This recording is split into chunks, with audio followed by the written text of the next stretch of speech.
back live in the studio here. The program is Viewpoint, the program of personalities, politicians, and perspectives. The number to call is 648-5510. If somebody had any questions of Toni Reifsteck. Mrs. Reifsteck, Judith Kay, and Jim, and folks out there in the ether world, is one of those folks who practice that old baseball saying, don't go through life with a catcher's mitt on both hands, throw something back. Amen. Mrs. Reifsteck has done an outstanding job of setting an example of throwing something back. And we're going to go to another hat that she wears right now. She's triumvirate, you know. She's a busy girl. And that's only four that come to mind. She has another thing. Habitat for Humanity. Oh, yes. You've been involved in that, Toni. That's a great thing. It is. And can you speak to that just a minute about what the goals are and how that started and where we're going with Habitat for Humanity? Well, actually it started in 1976 with Millard Fuller down in Georgia, but started here in 82. And what it is here in Logan County is we are now building our 17th home, our 17th family, and it is another family. I mean, you talk about church family and my kids and our own personal generic family, but Habitat is a family too. And the house, I guess I have an extra passion for it this year because last year I won all the windows that go into this house at a meeting. Oh, you did? I'm anxious to see this house finished before December 31st, which is a requirement. But it's at 825 Decatur Street, and we have a young family who has physical needs of a one-level home, and they're living on a house where there's 15 or 17 steps daily 2 or 3 times. And it's going to be a great joy to hand the keys to that family. They've been working for over a year. They have their hours, and they have all the requirements. It's just getting it. So we always welcome volunteers. Yeah. It may sound like work, but more it's a network of people just having a good time together, accomplishing a simple, affordable home. We never set a family up for failure. We never build something that they're not capable of making a mortgage payment on. And the recipients of those pieces of property, those homes, they also have their own, I hope most cases, their own sweat equity in there. Oh, yes. How does one, perhaps somebody out there would like to know, how does one qualify to be a candidate for a Habitat house? All right, first off, you have to have a need. In other words, they're living in a condition that is not acceptable, which this family is. Some of the homes that are lived in today, as Millard Fuller put it, the goal of Habitat is no more shacks, no more substandard living conditions. And that's what's been the goal for eons. They have to put in 250 hours if it's a single parent or single person, 500 hours if it's a couple. $500 down payment, which basically covers the closing costs and some of the other costs of finishing the home. And then they have to do budget counseling. That's something I work out with them. And if they run into troubles, people are being laid off and everything, and we guide them in getting another job. And it's just kind of a family. We support them, they support us, and you see them all the time out at Culver's working. You see them on the work side. You saw them at the Balloon Fest, the Logan County Fair. When we built a playhouse as a fundraiser. This year we had a quilt donated to us, and Sue gave us a quilt, and we raffled that off. So we had 2 prizes at the Rail Splitter this year. But so we're always looking for fundraisers, people helping, also donation of property, because we try to keep the cost of the house down, and donated property means they don't have to pay for the land. So that's which helps monumentally.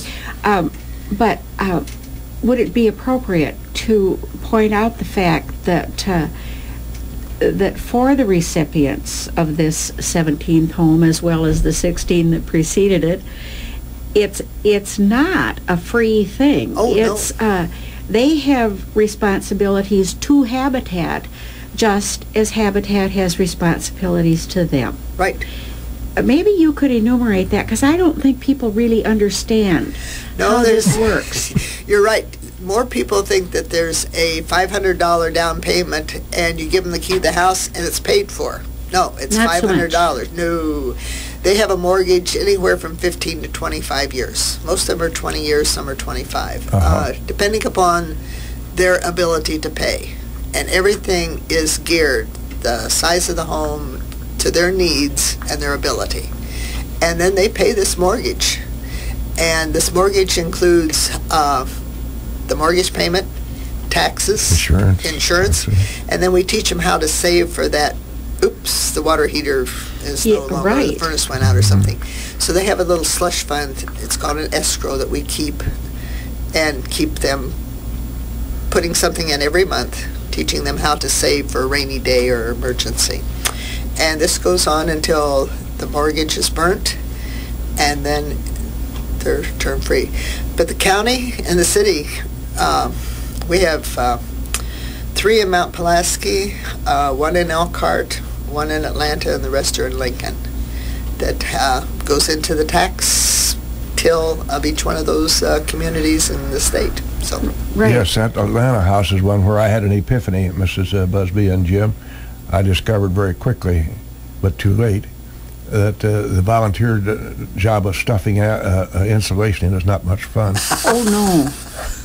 Especially if it's hot out. Then it's a nasty job.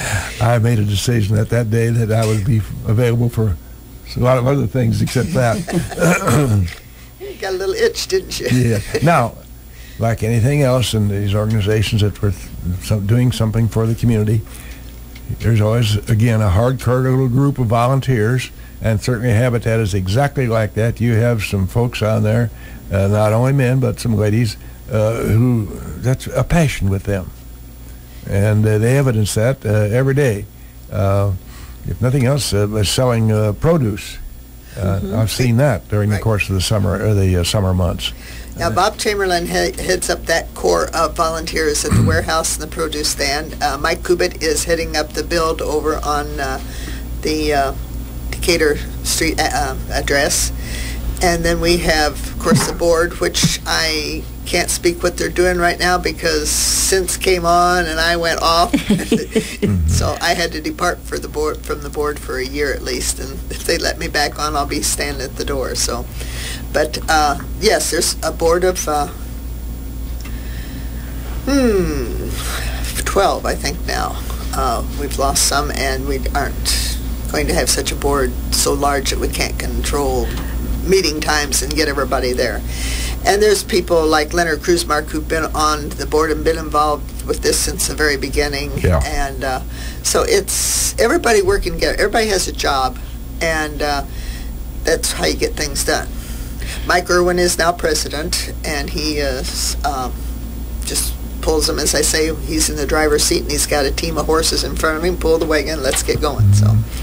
And I know they do. And they also allow people who really don't have much building talent, that'd be me, to participate. I've painted for them.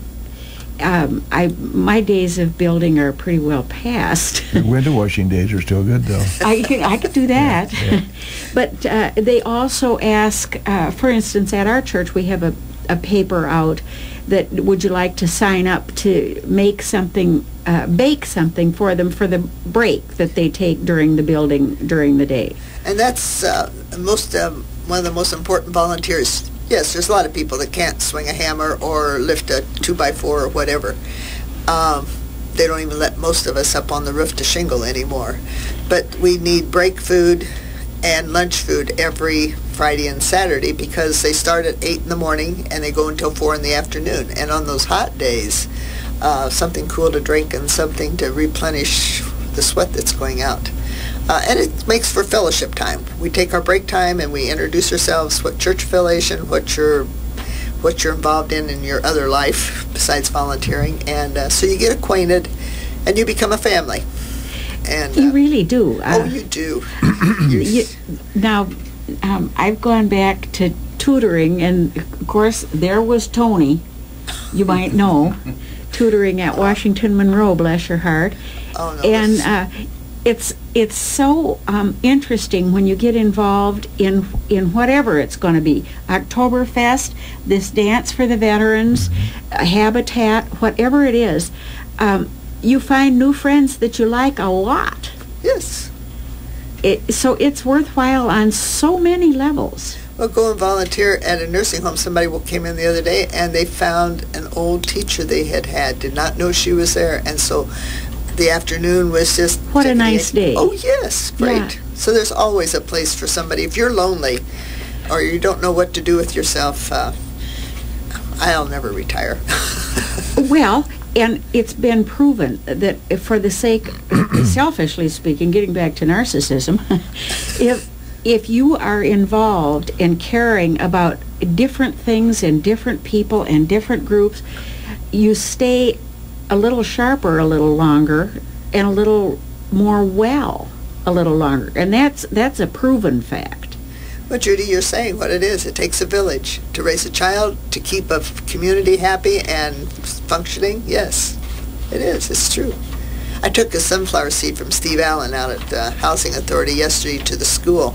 These kids had never seen a sunflower, and shredded off some of the seeds, and they were eating seeds like gangbusters, so I left it them to hang for the birds to eat. And, I mean, this is just, you and I grew up with sunflowers, but it was a story in their book, and I decided to go get one. Well, how neat. So. See the things that are going on, Bill? What?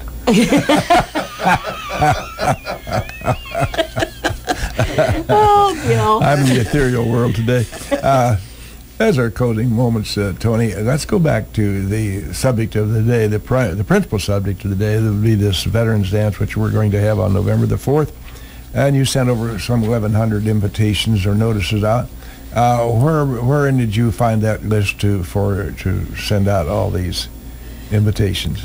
It started with the Legion here in town. I asked how I could get the names of the veterans, and they very graciously not only gave me the list of their gentlemen. On your list of members in the Legion, there's always the military service that they served, the years, their tag numbers, and a bunch of other stuff. So, and that's private information. So they just give me the labels, and so I get close to 500 labels that I don't even have to type out. The rest of the lists, I combine 7 other lists and make one mailing list off of my own computer. But that's Mount Pulaski, Emden, Atlanta, that's VFW and Veterans lists, the Historical Society. The kids helped there getting veterans' names to them so that we could do that booklet and also the plaques in the park. So the pavement. Yes. So it's through the graciousness of all the veterans associations that I've been able to get these names. And some just find out about it. Even in our own church, found one this year that has never received an invitation. Didn't know they were a veteran. So it's people talking about it. The kids ask about it out at Culver's, are you a veteran, when they're visiting with their people. And they get a lot of names. I think we got 6 or 8 out there this year. Good. So it's just word of mouth and the graciousness of the veterans organizations. So the fact that sometimes not everybody knows about that, I find that difficult to believe. You do a lot of good PR work on it, but sometimes folks out there just have their head in the sand and don't know what's going on around them. Well, they know, but they think that we know too, and it's like any organization. Osmosis doesn't always work, but but the fact with these list things too, all year long, as I glean the newspapers and the things in community, I try to keep track of all the deceased military. And I'm glad the papers now put a flag by their names, even though once in a while there's one missing. But I tried not to miss any of those because that's a little difficult for spouses that are left to open this envelope that no longer is part of their life. So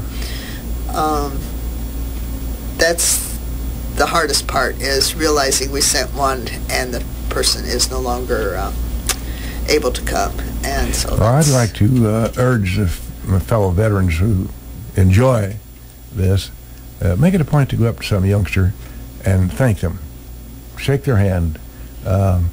This is an example that we can set for the younger people by expressing our appreciation for their efforts. And sometimes there's not enough of that. And I think it's incumbent upon us to let those young folks know how much we appreciate their efforts. Well, that's a two-way street. A lot of us don't go up and shake a veteran's hand or thank them too on the street or in their lives. So a lot of these young people do not have veterans in their family anymore. I grew up with veterans in my family. You were a veteran.